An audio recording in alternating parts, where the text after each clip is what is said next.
햇빛교회 주일 예배 하나님께 드리도록 하겠습니다. 예배로의 부름으로 예배를 시작하겠습니다. 너희 권능 있는 자들아 영광과 능력을 여호와께 돌리고 돌릴지어다.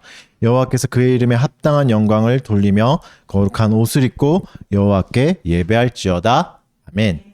우리 시편 9편 찬양함으로 영광송 드리겠습니다. 전심으로 여호와께 감사를 드리며 주님의 모든 기사를 전파하리이다. 내가 주를 기뻐하고 즐거워하리니 높으신 주의 이름 찬송하리이다. 주 나를 변호하시며 보좌에 앉으사 원수 물리쳐 주시며 심판하시도다. 보좌에 앉으신 주는 정직과 공의로 판단하사 악인들 도말하시도다. 주 이름을 아는 자는 주의하리니 주를 찾는 무리들을 주 버리시지 않네.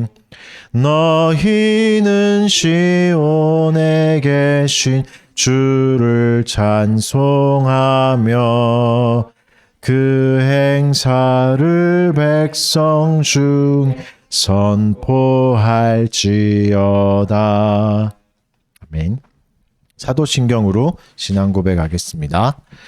나는 전능하신 아버지 하나님 천지의 창조주를 믿습니다. 나는 그의 유일하신 아들 우리 주 예수 그리스도를 믿습니다. 그는 성령으로 잉태되어 동정녀 마리아에게서 나시고 본디오 빌라도에게 고난을 받아 십자가에 못 박혀 죽으시고 장사된 지 사흘 만에 죽은 자 가운데서 다시 살아나셨으며 하늘에 오르시어 전능하신 아버지 하나님 우편에 앉아 계시다가 거기로부터 살아있는 자와 죽은 자를 심판하러 오십니다. 나는 성령을 믿으며 거룩한 공교회와 성도의 교제와 죄를 용서받는 것과 몸의 부활과 영생을 믿습니다. 아멘. 시편 4편 교독하겠습니다. 내 의의 하나님이여 내가 부를 때에 응답하소서. 곤란 중에 나를 너그럽게 하셨사오니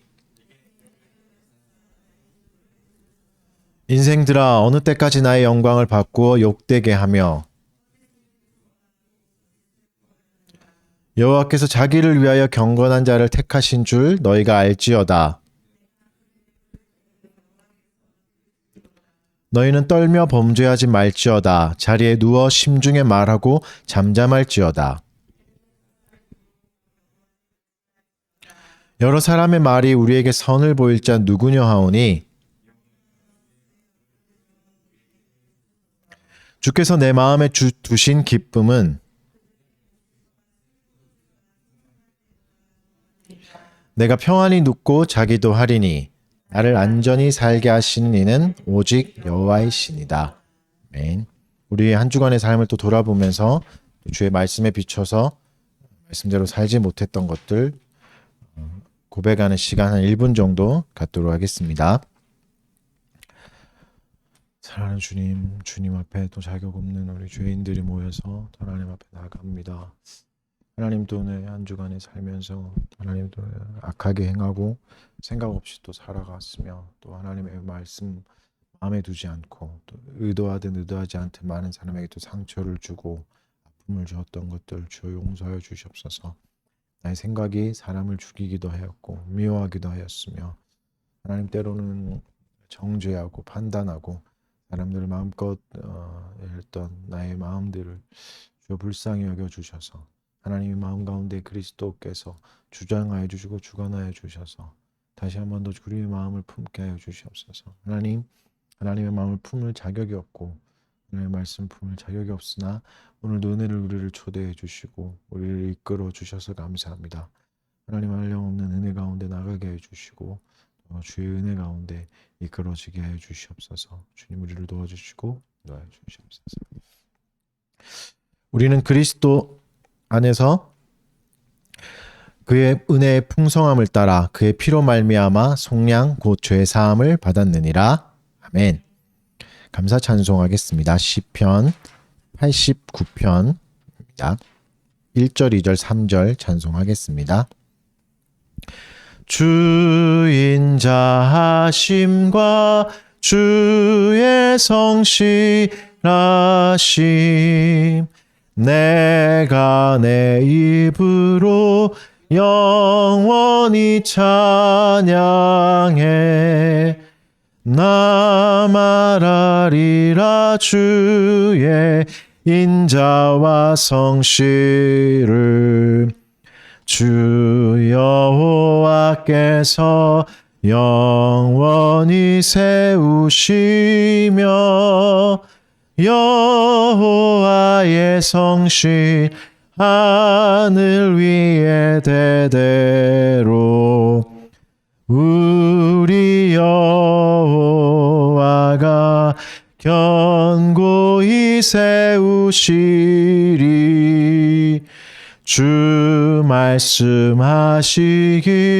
내가 택한 자와 언약을 맺으며 맹세하여 또다 내가 내 자손을 견고히 세울지며 또 너의 보좌를 대대로 세우리니 온 하늘이 놀라 주 이름 찬양하며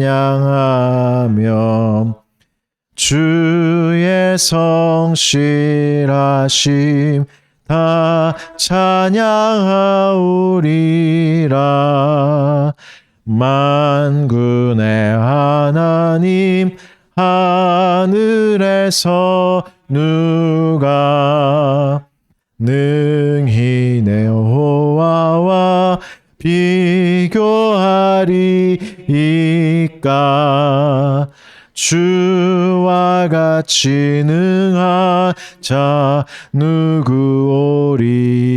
누구오리까 주의 성실하심 주를 둘러싸오니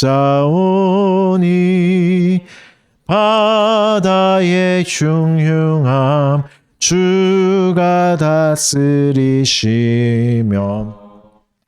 파도가 일 때도 잠잠케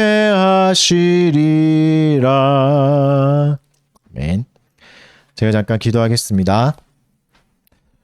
사랑하는 주님 감사합니다. 우리를 또 달빛교회로 부르시고 또 한 주간 또 주의 은혜 가운데 보내신 자리에서 살다가 이렇게 또 모여서 주를 기억하고 예배 드리게 해주셔서 감사합니다. 하나님 오늘 안식하는 날로 정해주셨고 주님께서 복 주시는 날로 정해주셨사오니 하나님 이 리듬 안에 우리가 거하게 하여 주시옵고 안식과 쉼과 위로가 있는 시간 되게 하여 주시옵소서. 한 주간 수많은 감정의 오르락내리락 을 겪으며 또 많은 상한 마음으로 시간을 보낸 우리 교우들이 있다면 하나님 위로하여 주시옵고 나의 마음이 쉬는 시간 되게 하여 주시옵고 또 나의 상처가 또 아물고 또 회복되는 은혜의 시간 되도록 하여 주시옵소서.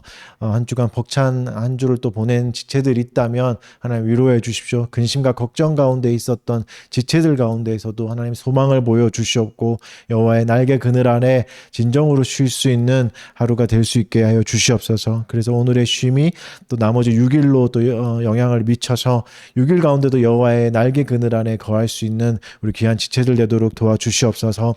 각 가정 가운데 함께 해주시고 각 가정의 가장과 또 아내들 가운데 지혜와 성실함과 또 사랑을 허락하여 주셔서 그리스도를 본받는 가정이 되게 해 주시옵고 몸된 교회를 잘 세울 수 있는 아름다운 가정들로 자라나게 해 주시옵소서. 가정에 경제적 어려움 없게 지켜 주시옵고 가정에 어려움 없도록 하나님께서 날마다 하나님 그 마음을 지켜 주시고 또 아내와 남편을 세워 주셔서 건강한 가정으로 잘 자랄 수 있도록 하나님 끝까지 지켜보아여 주시옵소서.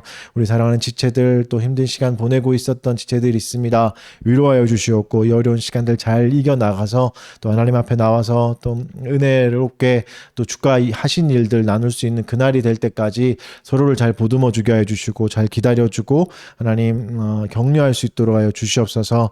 오늘도 이 시간에 말씀을 듣습니다. 하나님 우리에게 말하여 주시옵고 하나님이 우리에게 전하여 주셔야 할 것들이 다 전해지는 시간 되게 하여 주시옵고 또 믿음으로 화합하여 아멘하는 화답하는 시간 되게 은혜를 내려 주시옵소서. 감사드리며 예수님 이름으로 기도드립니다. 아멘. 말씀 보겠습니다. 말씀은 누가복음 2장 40절에서 52절 말씀입니다.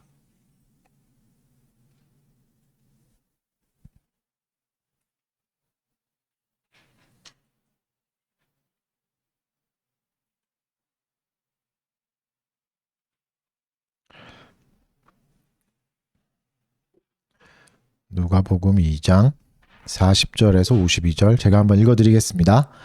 아기가 자라며 강하여지고 지혜가 충만하여 하나님의 은혜가 그 위에 있더라. 그의 부모가 해마다 6월절이 되면 예루살렘으로 가더니 예수께서 12살 되었을 때 그들이 이 절기의 관례를 따라 올라갔다가 그날들을 마치고 돌아갈 때에 아이 예수는 예루살렘에 머무셨더라. 그 부모는 이를 알지 못하고 동행 중에 있는 줄로 생각하고 하룻길을 간 후 친족과 아는 자 중에 찾되 만나지 못함에 찾으면서 예루살렘에 돌아갔더니 사흘 후에 성전에서 만난즉 그가 선생들 중에 앉으사 그들에게 듣기도 하시며 묻기도 하시니 듣는 자가 다 지혜와 대답을 놀랍게 여기더라. 그의 부모가 보고 놀라며 그의 어머니는 이르되 아이야 어찌하여 우리에게 이렇게 하였느냐. 보라 내 아버지와 내가 근심하여 너를 찾았노라. 예수께서 이르시되 어찌하여 나를 찾으셨나이까. 내가 내 아버지 집에 있어야 될 줄을 알지 못하셨나이까 하시니 그 부모가 그가 하신 말씀을 깨닫지 못하더라. 예수께서 함께 내려가사 나사렛에 이르러 순종하여 받드시더라. 그 어머니는 이 모든 말을 마음에 두니라. 예수는 지혜와 키가 자라가며 하나님과 사람에게 더욱 사랑스러워 가시더라. 아멘. 네. 오늘 설교는 굉장히 짧습니다. 이 순서가 많아서 일부러 그런 건 또 아니고 사실 좀 짧아졌어요. 기쁘죠? 짧아서. 이제 요즘에 이제 영화나 이제 그리스 신화들이나 뭐 소설에 간간히 등장하는 주제가 있잖아요. 신에 대한 도전 이런 주제가 이제 많이 있어요. 그런 작품 속에서 볼 때 이제 때론 신의 모습이 불의하죠. 그리고 폭력적으로 묘사되기도 하고, 그러니까 한마디로 이제 고약한 신, 인간을 없애려고 한다거나 뭐 이상하게 한다거나 하는 신에 대항하는 정의로운 인간들이 나오는 그런 이야기가 굉장히 많죠. 뭐 그리스 신화가 대표적인 이야기고 요즘에 나오는 마블 영화도 이제 그런 이야기를 담고 있는데 이런 주제가 좀 인기 있는 이유가 신이 가지고 있는 인격 때문이 아닐까 그냥 개인적인 생각이 좀 드는데 뭐 신학적으로 말하면 인성이라고 하잖아요. 예수님이 인성과 신성을 가지고 계시다 할 때 그러니까 신이 그러니까 인성을 가지고 있고 인간적이다라는 말은 때론 되게 두렵기도 하고 불편하기도 하고 이상하기도 한 거죠. 그러니까 예를 들어서 절대 권능을 가진 신이 자주 삐진다면 이 골치 아픈 일이잖아요. 엄청 달래줘야 되고 또 왜 저래 막 이렇게 가는 게 힘들잖아요. 인간 편에서 되게 골치 아픈 일이고 항상 신의 눈치를 봐야 되죠. 만약에 또 신이 욱하는 성질이 있다. 그러면은 한번 욱할 때마다 막 우주의 절반 날아가고 막 이렇게 되면 사실 살아가는 게 너무 힘들잖아요. 그러니까 그런 두려움과 근심들이 우리 안에 있는 거고 또 세상을 돌아보니까 하나님이 그냥 정의롭지 않은 것 같다 이런 생각도 사실 많이 들잖아요. 그래서 이제 그런 신화들이 많이 나오지 않을까 그런 생각을 좀 해보는데 그렇다고 이제 인간성이 없는 신들도 있거든요. 그 다른 종교 중에 인간성이 없는 신들을 보면 사실은 좀 골치 아프기도 해요. 그것도 좀 그래요. 일단 너무 멀죠. 우리의 삶과 너무 멀고 그 신이 가깝게 느껴지지 않죠. 권능은 있지만 나와 상관없는. 신이 나를 알까? 나의 존재를 알까? 뭐 한 주간도 우리가 이리 치이고 저리 치이는 삶을 살고 때로는 비참하게 사는데 신이 이런 삶을 이해할 수 있을까? 이런 고민도 들잖아요. 아니, 자꾸 하찮은 나를 그 높은 신이 이해할 수 있을까? 그러니까 인성이 없는 것도 걱정이 되는 거죠. 그렇다면 이제 우리가 믿는 신은 어떤가? 기독교에서 믿는 신은 어떤 신인가? 잘 아시다시피 성경은 하나님이 인간이 돼서 이 땅에 내려오셨다고 얘기하죠. 그분이 예수 그리스도라고 말하고, 예수 그리스도는 신이면서 동시에 인간인 존재죠. 사실 뭐 기독교에만 있는 건 아니고 사실 많이 있긴 하거든요. 이런 부분도. 근데 신성과 인성을 동시에 가지고 있는 예수는 그러면 안전한가? 예수는 잘 삐지지 않았을까? 욱하진 않았을까? 이런 걱정이 들 수 있잖아요. 그러면 성경이 이런 예수를 그렇게 소개하고 있거든요. 특히 이제 오늘 본문은 되게 재밌는 이야기죠. 소년 예수의 이야기가 있잖아요. 이렇게 예수를 소개하는 이유가 뭘까? 인성이 있고 신성이 있는 이 이야기가 드러나는 사실 본문인데 왜 이렇게 할까도 한번 생각해 보는 본문이 됩니다. 특히 이제 오늘 본문의 시작이 40절부터 52절로 잡았는데 40절과 52절은 수미 쌍관을 이뤄요. 시작과 끝이 이제 맞다는 거죠. 한 가지 결론이에요. 40절은 이제 어떻게 말하죠? 아기 예수가 자라며 강하여지고 지혜가 충만하여 하나님의 은혜가 그 위에 있더라. 사실 이게 이제 오늘 본문의 내용이고 요약이고 결론이에요.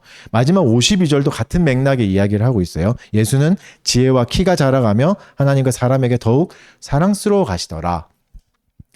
즉 오늘 이야기는 뭐죠? 예수가 자라는 이야기고 지혜로워지고 강하여지고 사랑스러워지는 이야기인 거죠. 그러니까 결론이죠. 사랑스러워졌다는 게 사실 우리에게는 안심이 되는 거죠. 사랑스러워지는 거 되게 쉽지 않거든요. 그렇죠? 사랑스러워지는 거. 그렇죠? 하여튼 여러분이 잘 아는 이야기예요. 많이 들어보셨던 이제 주일학교나 이럴 때 6월절을 맞아 얘기를 좀 해드리면 6월절을 맞아 예수의 가족이 이제 예루살렘으로 갔다가 예수를 잃어버리고 다시 찾아갔는데 예수는 성전에서 율법 선생님들과 얘기하고 있는 이야기, 이 이야기 속에서 이제 인간인과 동시에 신성을 가지고 있는 예수를 만날 수 있는 거죠. 자세히 살펴보도록 하겠습니다. 오늘은 간단하게 세 가지 주제만 살펴볼 겁니다.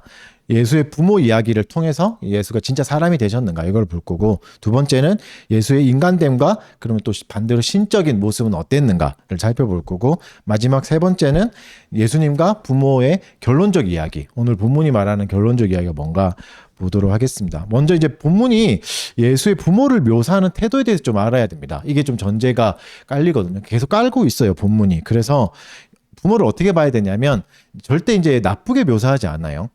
뭐 부주의하거나 뭐 정신없어서 아이를 잃어버린 그냥 모자란 부모로 묘사하지 않습니다. 오히려 이제 대단히 리스펙하는 사실 모습을 좀 보여줘요.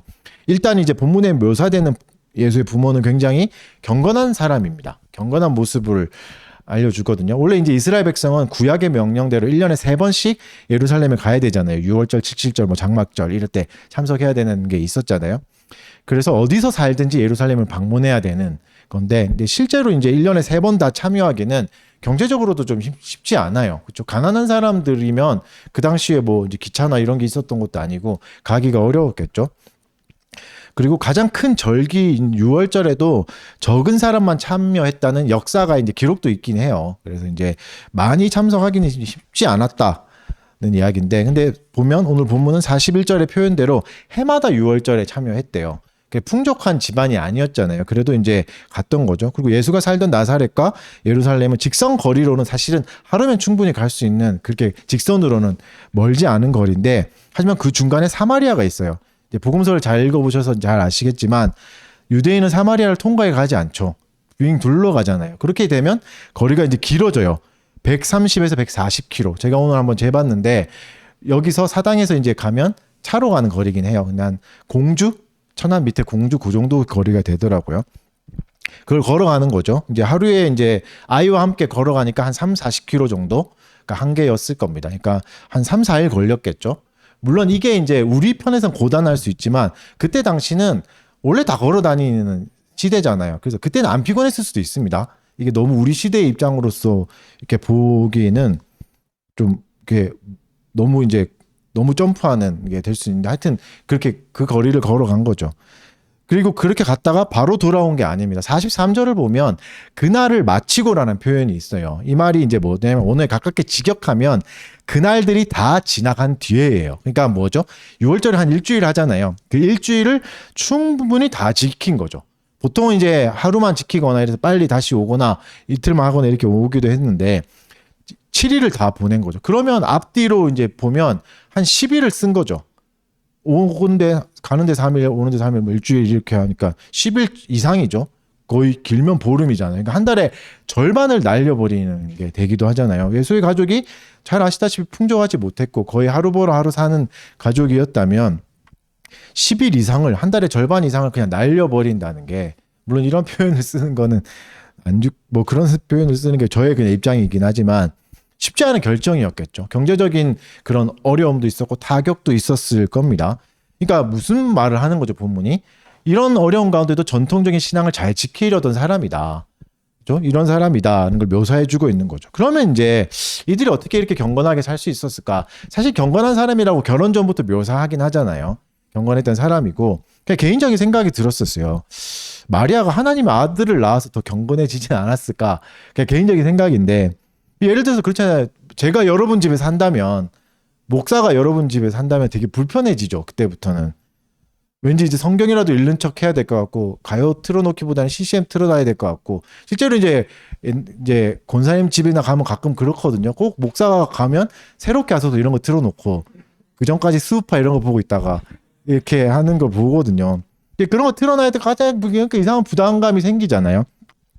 근데 내가 하나님의 아들을 낳은 거잖아요. 그러니까 이거 뭐 부부싸움 하기도 예수님 잠깐만요 막 이러고 부부싸움 하기도 그렇고 뭐 그냥 제 개인 상상인데 좀 되게 부담스럽고 엄청 신경 쓰이는 일이죠. 그러니까 그래서 아마 더 경건하게 살지 않았을까 이런 합리적 의심도 해보는데 근데 오늘 본문은 저의 의심을 좀 반박해요. 예수의 부모는 예수를 두려워하지 않았어요. 그렇죠? 그래서 혼내잖아요. 철저히 아들로 대해서 이렇게 48절에 보면 어떻게 말하죠? 어찌하여 우리에게 이렇게 하였느냐? 사실 오늘 본문을 읽어보면 마리아가 왜 이러지라고 생각도 많이 들기도 해요. 아니 분명히 천사를 만났잖아요. 고지했고 자기가 남자를 알지 못하는데 아이를 낳았고 이러면 엄청나게 이제 큰 사건이잖아요. 그래서 이 예수가 자기가 낳은 아들이 신이라는 걸 알 수 있을 건데 근데 아들로 대하죠. 그러니까 어떻게 감히 하나님의 아들을 꾸짖을 수 있을까? 완전한 자기의 아들로 인식했으니까. 그렇겠죠. 완전히 사람으로 인식했으니까 이럴 수 있지 않을까. 그러니까 신기할 정도로 예수의 인간됨은 진짜였고 진짜 사람이었다라고 볼 수 있는 거죠. 그래서 예수님 진짜 사람이셨죠. 그래서 마리아의 자궁에서부터 착상돼서 자라가셨습니다. 그러니까 예수님은 한순간에 완성된 존재가 아니라 뚝 하고 떨어진 존재가 아니라 더딘 시간을 겪으면서 오늘 본문은 키도 자랐다고 하잖아요. 키가 작은 시간부터 자라가는 이게 무슨 말이죠? 하나님이 사람이 되셔서 시간 속에 들어왔다 뭐 그런 찬양도 있잖아요. 시간 속에 들어와서 시간을 겪는 거죠. 굉장히 더디고 굉장히 속상한 과정, 답답한 과정을 겪으셨겠죠.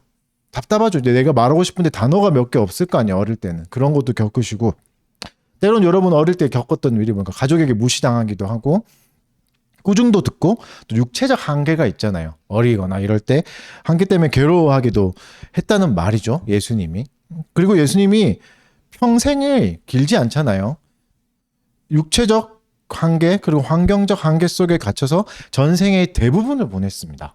그렇죠? 경제적으로도 풍족하지 않았고 그러니까 고통을 겪으셨고 고통 속에서 돌아가셨죠. 그러니까 진짜 사람이셨다는 말이죠. 그러면 이제 그의 신성을 좀 봅시다. 사람이면서 동시에 신이셨기 때문에 신성 또한 감추지 못했습니다. 46절에 보면 선생들 중에 앉으신 예수라고 이제 말씀하시죠. 이게 이제 신적인 능력이에요. 네, 죄송합니다. 율법 교사와 대화가 가능할 정도의 신성이죠. 사실 이런 이야기는 많이 있잖아요. 신동들. 우리나라만 해도 뭐, 그죠? 뭐 황희정승한테 막 갔던 꼬마 이야기도 있고 막 되게 많잖아요. 많은 이야기인데 여기서 신성이 좀 드러납니다. 굉장히 재밌는 부분이에요. 왜냐하면 신성을 가진 인간이 어떻게 신성을 발휘했는가가 잘 드러나는 대목입니다. 묻고 대답했다라고 말해요. 그러니까 예수님은 자신의 신성으로 율법 선생들을 교사들을 눌러버리지 않으셨습니다. 철저히 겸손한 데 가운데서 자신은 겸손한 모습을 취하셨죠. 그러니까 12살이라는 한계 속에서 신성을 발휘하셨어요. 그는 가르치지 않았어요. 성경의 주인공이잖아요. 그런데도 가르치지 않고 질문하셨죠. 이게 어떤 모습이죠? 가장 비폭력적인 모습입니다. 질문하고 듣는다는 거는 비폭력적인 모습이에요. 사실 그렇잖아요. 우리는 그런 경험을 많이 했죠. 사회에서 나보다 경험이 좀 많다고, 나이가 많다고 나를 가르치려는 사람을 많이 만나왔죠. 사람들은 자기의 우월을 과시하잖아요. 조금이라도 있다면, 뛰어나다면. 그리고 자기보다 나약한 사람을 의식적으로 누릅니다. 우리가 그걸 다 경험하고 살았고, 때론 우리가 그렇게 하기도 하잖아요. 근데 예수는 어떤 인간도 가지지 못한 신성을 가졌으나 그것을 과시하지 않죠. 12살이면 충분히 과시하고 싶잖아요. 12살이면. 근데 철저히 소년의 위치를 지키면서 한계 안에서 신성을 드러내시는 거죠. 이 한계 안에서 드러난 신성은 어땠는가? 47절에 보면 율법 선생들이 어땠댔죠? 다 놀랐다고 말씀합니다. 이 단어는 사실 48절에도 다 놀랐다고 나와요. 근데 두 개의 단어가 달라요. 47절의 단어가 뭐 굳이 말하자면 조금 더 센 표현이에요. 신적인 능력에 놀라서 사람들의 행동이 바뀔 때 이 단어를 좀 쓰거든요. 누가가 특히. 그래서 사도행전에도 똑같은 단어를 나와요. 똑같은 단어는 어디 나오냐면 사도행전 8장 9절, 11절, 13절에 똑같은 단어가 나옵니다. 놀라다. 예, 누가가 썼잖아요. 사도행전도. 이 단어가 쓰인 이제 사도행전의 상황은 시몬 아시죠? 마술사 시몬. 마술사 시몬이 사람들을 놀라게 해서 사람들을 따르게 할 때 이 단어를 써요. 그리고 마술사 시몬이 예수를 영접하잖아요. 빌립을 통해 예수를 만나고 빌립을 통해 또 일어나는 표적을 보면 시몬이 또 놀라요. 그리고 예수를 믿고 빌립을 따라가거든요. 그때 또 이제 쓰는 거죠. 그러니까 이게 무슨 말이죠? 신적인 능력을 경험하고 자신의 행동을 바꾸거나 인생을 바꿔서 따라갈 때 이런 걸 말하는 거죠. 그러니까 율법 교사의 놀람은 어느 정도였죠? 인생이 바뀔 만큼, 생각이 바뀔 만큼, 세계관이 바뀔 만큼의 엄청난 놀라움이었죠. 근데 이게 하나님이 자신의 능력을 쓰는 방법입니다. 예수를 통해 보여주시는. 그러니까 하나님 우리를 어떻게 대하시는 거죠? 강제로 억압하지 않습니다. 강제로 억압하지 않아요. 너는 무조건 달빛교회 다녀 이렇게 하지 않는 거죠. 신을 섬기는 그리고 도구로만 여기지 않으십니다. 인간을. 우리를 인격적인 존재로 대하시고 때론 친구라 부르시고 자녀라 부르시는 거죠. 그래서 놀랍게 해서 감동해서 따라오게 하시는 거죠. 그러니까 무슨 말이죠? 우리와 교제를 원하시는 거죠. 같은 수준에서 동등한 수준에서. 아버지와 자녀 관계 안에서 자연스럽게 따라오기를 원하시는 겁니다. 그래서 이 과정에서 우리는 놀라고 감탄해서 그를 따라가게 되는 거죠. 예수를 더욱 섬기게 되는 거죠. 이게 하나님이 우리를 이끌고 가시는 여러 가지 방식 중에 하나입니다. 폭력적이지 않아요. 그래서 우리 교회도 그랬습니다. 그래야 되는 폭력적이지 않아야 되는 거죠. 자연스럽게 데리고 가셔야 됩니다. 어떤 일을 하든 간에. 그리고 이 일을 위해서 하나님이 예수 그리스도를 보내주셨습니다. 그 49절은 굉장히 핵심 구절이에요. 49절 우리 같이 한번 읽어볼까요? 누가복음 2장 49절 시작.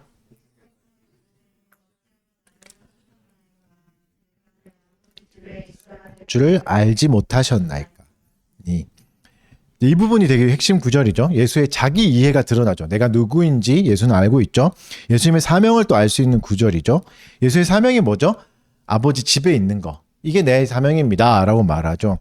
사실 이제 원문에는 집이라는 단어는 없어요. 뭐 그렇다고 틀린 표현은 아니고 의역인데 원문에 가깝게 그냥 직역하자면 내 아버지가 계신 곳에 이렇게 할 수도 있고 또 그분의 활동이 집중되는 곳에 이렇게도 할 수 있습니다. 거기에 나도 언제나 있을 것이다. 무슨 말이죠? 하나님이 일하시는 곳에 항상 내가 있다. 이렇게 얘기하시는 거죠. 아버지의 일이 뭐죠? 오늘 본문에 나타난 아버지의 일을 보면 듣고 질문하는 일이죠. 그리고 사람이 감탄하는 일, 이 일을 하시는 거죠. 하나님이. 그러니까 인격적 과정을 통해서 우리를 부르시고 이끌어가는 과정 가운데 예수가 계신다. 그리고 예수는 이렇게 일하신다는 모범을 하나 보여주죠. 그리고 알지 못하였느냐라고 이제 물어봐요. 알지 못하였느냐를 조금 더 가깝게 직역하면 너는 반드시 알아야 된다를 쓰거든요. 그런 표현을 쓰거든요. 이게 부모에게 묻는 거죠. 이거는 이제 두 번째 돌판이 있잖아요. 5, 6, 7, 8 계명보다 1, 2, 3, 4 계명이 먼저 우선한다는 걸 보여주는 거죠. 우리가 10계명 공부할 때 배우셨죠? 부모에게 순종하는 건 맞지만 부모가 하나님을 섬기지 말라는 말에 순종할 수는 없다. 이게 이제 첫 번째 돌판의 계명이 우선된다 이런 거죠. 예수도 첫 번째 돌판이 더 우선된 거죠. 그렇다고 부모를 무시한 건 아닙니다. 오해하지 마셔야 됩니다. 지금 부모를 무력하게 해서 할 말 없게 때려 눕히는 게 아니에요. 뭐죠? 율법 학자들에게 했던 똑같은 방식을 취하시는 거죠. 놀랍게 하시고 질문하시는 겁니다. 놀라운 질문의 형태를 띄고 계시는 거죠. 누르는 게 아니에요. 여기서 이제 우리가 하나님 앞에 우리가 해야 될 일을 좀 볼 수 있습니다. 우린 뭘 해야 되죠? 예수의 정체성을 알아야 됩니다. 바르게 알아야 됩니다. 예수가 가르쳐 주신 대로 알아야 됩니다. 그가 얼마나 사람이 있고 그가 얼마나 신이셨는지 그가 무슨 일을 하러 이 땅에 오셨는지 그리고 왜 알아야 되죠? 지금도 교회를 통해 그 일을 해야 되니까 하고 계시니까 알아야 되는 거죠. 잘 알고 계시죠? 여러분? 마지막 얘기를 좀 봅시다. 마지막 부분. 예수의 놀라운 이야기를 부모는 다 이해하지 못해요. 다 담지 못해요. 근데 이 부분도 되게 중요합니다. 이 부분은 신을 알아가는 방법을 우리에게 가르쳐 줍니다. 기독교의 신이란 하나님과 예수님을 알아가는 방법을 가르쳐 주죠. 생각해 보세요. 예수를 가장 가까이 그 어떤 역사의 사람보다 가장 가까이 가장 오랫동안 한 부모조차도 예수의 말을 다 이해 못했어요. 직접 배 아파 낳은 어머니도 예수의 말을 다 이해 못했어요. 이해하기는 부족했죠. 근데 마리아는 어떤 사람입니까? 천사도 보고 천사의 말도 듣고 기적으로 임신해서 예수를 낳았죠. 한 사람에게 한 번 일어날까 말까 그 기적들이 엄청 일어났던 사람이에요. 근데 그것만으로도 예수를 알기에는 부족했다는 거죠. 수많은 경험과 기적이 있었지만 그러면 예수를 알려면 어떻게 해야 되는가? 한 가지 방법밖에 없습니다. 하나님이 알려주셔야 됩니다. 알려주셔야지만 알 수 있습니다. 신학적 용어를 쓰자면 계시 없이 하나님을 이해할 수는 없습니다. 하나님이 알려주시는 만큼만 알 수 있는 거죠. 사실 여기에 우리의 위로가 있습니다. 너희를 무시한다는 게 아니라 때론 우리가 하나님의 말씀 다 깨닫지 못하잖아요. 못하는 때도 근데 마리아를 잘 보세요. 몰랐어요. 그래서 예수를 아들로 대할 수 있었고 모성애를 발휘해서 사랑할 수 있었습니다. 그러니까 모르는 게 오히려 모성애를 발휘할 수 있고 육신적으로 사랑할 수 있게 된 거죠. 여러분 진짜 예수가 진짜 신이었다는 걸 계속 인지하는 순간 아까도 말했듯이 삶이 불편해지잖아요. 괴로웠을 수도 있어요. 근데 그거를 무지의 시간 허락해 주신 거죠. 그래서 하나님이 우리에게 무지의 시간을 허락해 주실 때가 있습니다. 다 모를 때가 있어요. 그러니까 하나님 말씀 다 깨달으려고 한다 해도 모를 때가 있습니다. 사실 이게 저는 설교자로서 되게 답답한 부분이기도 하거든요. 본문 설교를 해야 되는데 깨달은 게 없어요. 그러면 이번 주 같이 이렇게 되는 거죠. 설교가 되게 짧아지는 거죠. 근데 무지의 시간을 통해서 하나님은 우리를 가르칠 수 있습니다. 하나님이 하실 일을 할 수 있는 거죠. 그래서 여러분 우리는 무지의 시간을 겪고 있는 사람들을 무시해서는 안 됩니다. 왜 이것도 몰라? 이렇게 하면 안 돼요. 모를 수 있는 거죠. 하나님이 허락하신 시간이에요. 아직 못 깨닫는. 그러니까 그리고 또 말씀을 어떻게 대해야 되죠? 다 깨닫지 못하는 말씀이라고 해도 버려서도 안 됩니다. 이건 어려우니까. 이건 내가 행하기 어려워. 잘라버리기도 하거든요. 근데 마음속에 잘 간직해 놓으셔야 됩니다. 언젠가 때가 되었을 때 그 말씀을 깨닫게 될 거고 이 말씀이 우리 심령 골수를 쪼개고 우리를 새로운 길로 인도하실 거기 때문입니다. 그래서 주의 말씀을 통으로 받아야 되는 거죠. 받아 읽어야 되기도 하는 거죠. 51절에 이렇게 말씀하시죠. 예수께서 함께 내려가사 나사렛에 이르러 순종하여 받드시더라. 그 어머니는 이 모든 말을 마음에 두시더라. 누가복음의 이제 결론이 재밌는 부분인데 누가복음 1, 2장이 결론이잖아요. 이게 1, 2장은 시작하는 이야기죠. 예수를 소개하겠다. 이렇게 하고 이제 예수를 하는데 독특하게 누가복음은 사람의 이야기로 시작합니다. 사람들이 나오죠. 사가랴가 먼저 나오죠. 엘리사벳 부부 아시죠? 세례 요한을 낳는 이야기가 또 나오고 그 다음에 아기 예수 태어나는 이야기 나오고 그 다음에 누가 나오죠? 2장에 시므온이라는 경건한 할아버지 나오고 그리고 안나라는 여선지자 할머니 나오죠. 과부가 된. 공통점은 뭐냐면 공통적으로 누가복음에서 묘사하는 게 뭐냐면 경건한 사람이었다. 이런 표현을 써요. 경건한 사람이에요. 그러니까 경건의 이야기가 빌드업 되는 거죠. 경건 가서 예수의 부모의 경건을 얘기하고 마지막은 예수의 경건을 말해주죠. 그러니까 마지막 51절은 경건의 모범이신 예수를 결론 지어지는 부분이라고 할 수 있습니다. 그러면 어떻게 예수 어머니의 경건을 볼까요? 경건은 뭐였죠? 다 알지 못했지만 마음에 심어두는 거였습니다. 말씀을 버리지 않는 거죠. 그리고 예수의 경건은 어떻게 마무리되죠? 부모에게 순종함. 어떤 부모죠? 잘 모르는 부모예요. 하나님의 말씀 다 깨닫지 못하고 어떻게 보면 무식하고 답답할 수 있는 부모에게 순종해요. 예수는 모른다 하여서 부모를 무시하거나 멸시하지 않았습니다. 예수의 인성은 철저하게 사람이었기 때문이고, 그리고 예수의 모양은 종의 모양과 태도였기 때문이죠. 그런 와중에도 하나님 주신 사명을 놓치지 않았고, 이게 경건이죠. 그러니까 예수는 홀로 붕 떠 있는 그런 신이 아니었습니다. 철저히 현실 속에서 환경의 한계와 육신의 제한 속에 살아가셨던 분입니다. 답답한 부모를 섬기면서 무시하지 않고 잘 따라갔던 사람이죠. 말씀의 결론을 맺겠습니다. 예수는 어떤 신입니까? 사랑스러운 신입니다. 사랑스러워져 갔던 신입니다. 우리에게 무해한 분이죠. 아니, 오히려 우리에게 유익을 주시는 분이죠. 그는 두렵고 무서운 존재로 우리에게 다가오지 않았습니다. 예수는 하나님의 또 아들이셨습니다. 그는 어디에 계셨죠? 하나님은 어디 계셨죠? 예수 안에 계셨습니다. 함께 일하신 거죠. 예수를 어떻게 하셨죠? 그래서 하나님이 지혜로워지게 하시고 강하여지게 하시고 사랑스러워지게 은혜를 가득 부어주셨습니다. 여기서 우리는 삼위 하나님의 사역을 살펴볼 수 있죠. 하나님이 일하시는 곳에 예수가 따로 떨어져 있지 않습니다. 항상 함께 일하십니다. 그리고 예수는 육신을 가진 부모의 아들이었습니다.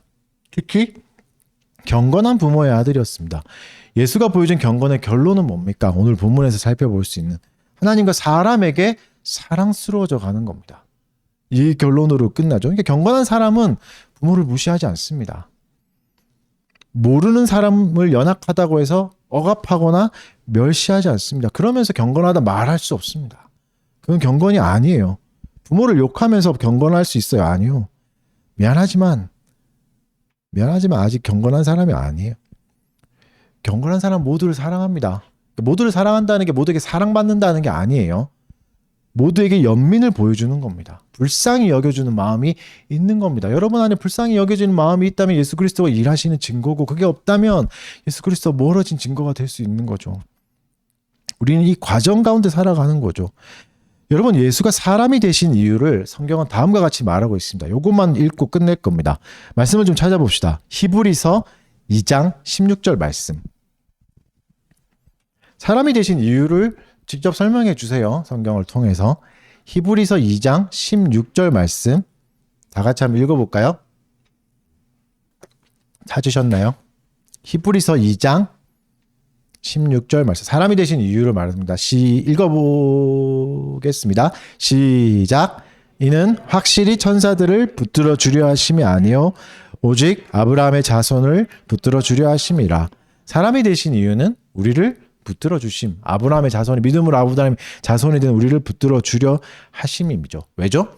우리 안에 있는 인격들을 예수를 닮게 빚어가시고 예수의 경건이 우리 안에서 나올 수 있게 붙들어 주기 위해서, 아니 우리 사람이 어떻게 이렇게 살아라고 말하는 우리에게 응원해 주시기 위해서 예수가 사람이 되신 거죠. 그는 우리를 모르지 않아요. 우리를 다 아는 거죠. 여러분, 그래서 경건한 삶을 멀리 있다 생각하지 마십시오. 나와는 상관없다, 나는 이룰 수 없는 삶이야 생각하지 마십시오. 예수가 우리를 붙들어 주십니다. 이 삶을 응원하고 계시는 거죠. 노력하십시오. 삶의 경건을 담기 위해서 노력하십시오. 교회만 잘 다닌다고 경건한 게 아니에요. 계명대로 사는 거죠. 부모와 또 사람들을 연민으로 대하는 게, 이게 진짜 아름다운 경건의 삶이죠. 그게 예수가 사람이 되신 이유입니다. 이 삶을 잘 누리시는 달빛교회 교우들 되시기를 바랍니다. 아멘. 찬양합시다.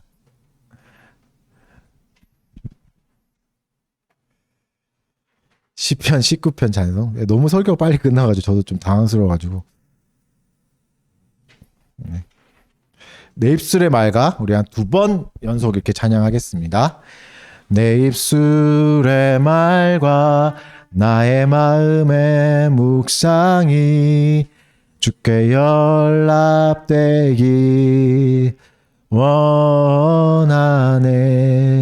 내 입술의 말과 나의 마음의 묵상이 주께 연락되길 원하네. 내 반석 나의 구원자 나의 노래할 이유 주님 눈에 축복되길 원하네. 모든 순간순간마다 주의 종 되길 원해. 주님 눈에 축복되길 원하네.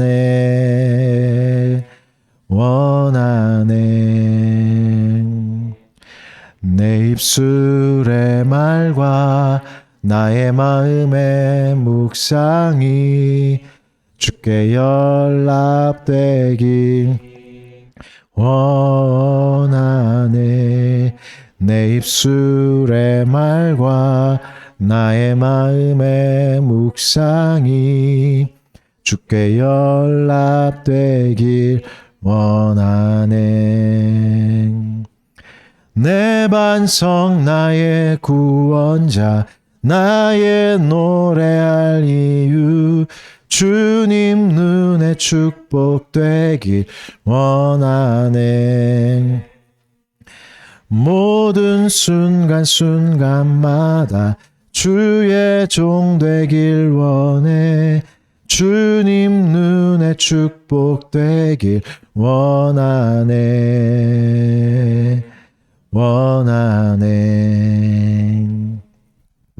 헌금을 제가 기도하겠습니다.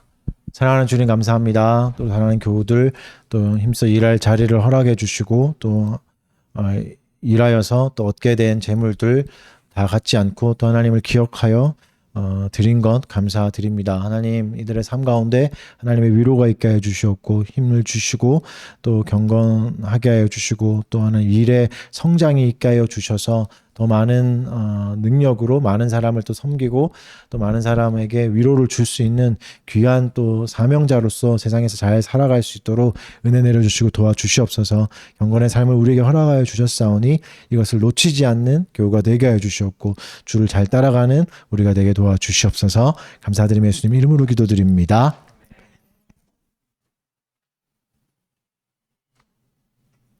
강복선언으로 예배 마치도록 하겠습니다.